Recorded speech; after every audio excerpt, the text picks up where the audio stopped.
नमस्ते, कैसे हैं?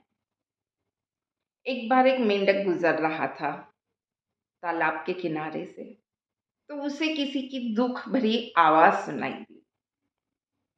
तो मेंढक ने सोचा कि जाके देखता हूँ कौन है, मैं कुछ मदद कर सकता हूँ क्या?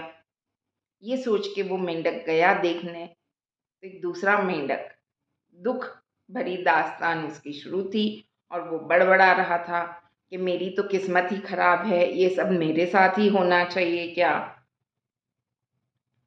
तो मेंढक ने कहा, क्या परेशानी है?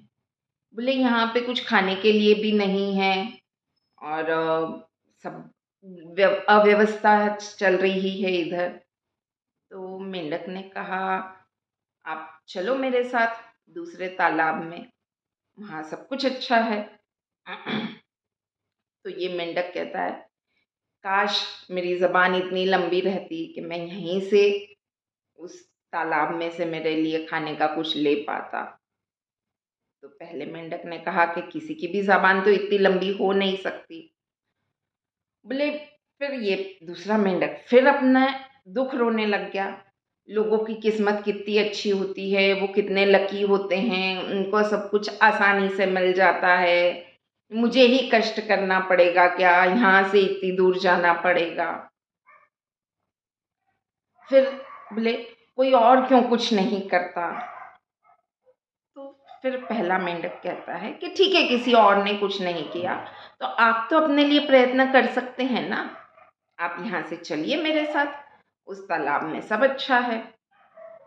नहीं, लोगों का सारा काम आसानी से हो जाता है, सारी परेशानियाँ मुझे ही मिलती है, मैं ही अनलकी हूँ, बाकी सब तो लकी हैं, लक मेरा साथ नहीं देता।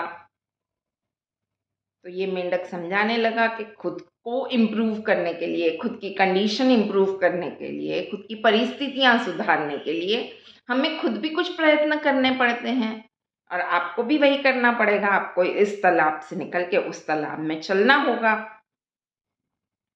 और ये बात जब पहला मेंढक समझा ही रहा था, इतने में वो दूसरा मेंढक फिर, हाय रे मेरी किस्मत, अब तो मैं मरने ही वाला हूँ। तो पहला मेंढक सोचता है, अचानक इस तरीके से क्यों बोल रहे हैं? तो बोले, वो बगुला आ रहा है, अब तो वो मुझे पकड़ ही लेगा और अब तो मैं मर ही जाऊंगा। फिर पहला मेंढक कहता है कि चलिए आप जल्दी निकलिए यहाँ से और चलते हैं हम उस तालाब की तरफ। और वो पहला मेंढक कूद के आगे चला और ये दूसरा मेंढक बस वहीं पे रहा, खुद का दुख रोता रहा कि मेरी किस्मत खराब है। और सच में बगुले ने उसको पकड़ लिया। क्या ऐसे लोगों को आपने देखा है? ऐसे कितने लोग होते हैं जिन्हें ऐसा लगता है कि दूसरे की ज़िंदगी एकदम स्मूथ चल रही है, उसका सब अच्छा हो रहा है, वो कितना सक्सेसफुल है या कितनी सक्सेसफुल है, उसकी स्किन कितनी ग्लो करती है, वो कितना फिट है, उसके पास कितना पैसा है। लोग ये ज़रूर देखते हैं, लेकिन क्या लोग ये देखते हैं कि वो फिट रहने के लिए वो क्या करते हैं? एक्सरसाइज़ करते हैं, प्रॉपर डाइट लेते हैं या पैसा कमाने के लिए वो कितनी मेहनत करते हैं? क्या एफ़र्ट्स लेते हैं वो पैसा कमाने के लिए? क्या सिर्फ़ लक के भरोसे पे सब कुछ मिलता है? तो हर चीज़ जो आप हासिल करना चाहते हो, उसके लिए आपको कुछ प्रयत्न तो करना ही पड़ेगा ना, कुछ इनपुट आप दोगे तब तो आउटपुट आएगा ना। आप ये सोचोगे कि मैं कुछ ना करूँ और मुझे रिज़ल्ट्स मिलें, तो ऐसा तो नहीं हो सकता ना। और हमेशा ये रहता है कि the grass is green on the other side, या जैसा हम हिंदी में कहते हैं कि हर वक़्त दूसरे की थाली में घी ज़्यादा दिखता है। कितनी बार ऐसी फीलिंग्स रहती हैं लेडीज़ के मन में कि अच्छा जॉब करने वाली है, अच्छा है, बस तैयार होके चली जाती है। दूसरी तरफ जो जॉब करती हैं लेडीज़ वो सोचती हैं हाउसवाइफ है, अच्छा है, इन्हें घर पे सिर्फ़ घर पे रहना है, हम तो 2 मोर्चे सँभालते हैं, इन्हें सिर्फ़ 1 मोर्चा सँभालना है, बढ़िया तैयार होके ये लोग किटी पार्टीज़ एन्जॉय करती हैं। तो हर परिस्थिति के अपने फ़ायदे हैं, हर परिस्थिति के अपने नुकसान हैं। लेकिन यदि किसी ने कोई सफलता हासिल की है, किसी ने कोई ऊँचाई हासिल की है, तो उसके पीछे उसके किए गए प्रयास को भी देखिए। क्योंकि यदि आपको ये दिख रहा है कि उसने इतना पैसा कमा लिया, तो उसके लिए उसने मेहनत किया। आपको यदि दिख रहा है कि अरे ये बढ़िया कमा रही है, तो उसे दोहरी ज़िम्मेदारी उठानी पड़ रही है।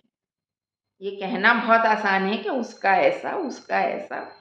उसके साथ-साथ उनके प्रयत्न भी देखना ज़रूरी है और इसी के साथ मुझे यदि मेरी परिस्थिति सुधारना है, तो फिर उसके लिए मुझे भी प्रयत्न करना ज़रूरी है। देरे हरी पलंगावली ऐसे नहीं होता है। मैं यहाँ पे बैठूँ और बस ये कहती रहूँ कि मेरा लक खराब है, वो लकी है, उसकी किस्मत अच्छी है, उसका सब अच्छा ही होता है। अच्छा है, आप यदि ये खुशी से कह रहे हैं तो बहुत अच्छा है, लेकिन यदि आप ईर्ष्या भाव से ये सोच रहे हैं तो गलत है। अपनी सिचुएशन को इम्प्रूव करने के लिए आपको भी कोशिश करनी पड़ती है।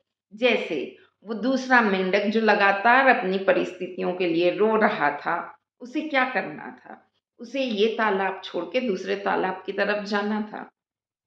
लेकिन वो जाना नहीं चाहता था और उसका एक ही रोना था कि लक मेरे साथ नहीं है। I am not that much lucky, दूसरे लोग लकी हैं। तो आपकी इस कहानी पे क्या राय है? कमेंट करके ज़रूर बताइएगा। अपने इष्ट मित्र परिवार के साथ ये कहानी ज़रूर शेयर करिए। ये छोटी-छोटी बातें हैं जो हमें बहुत डीप में इम्प्रूव भी करती रहती हैं। ये हमारी सोच बदलने में मदद करती हैं। तो इसे ज़रूर शेयर करिएगा। Thank you.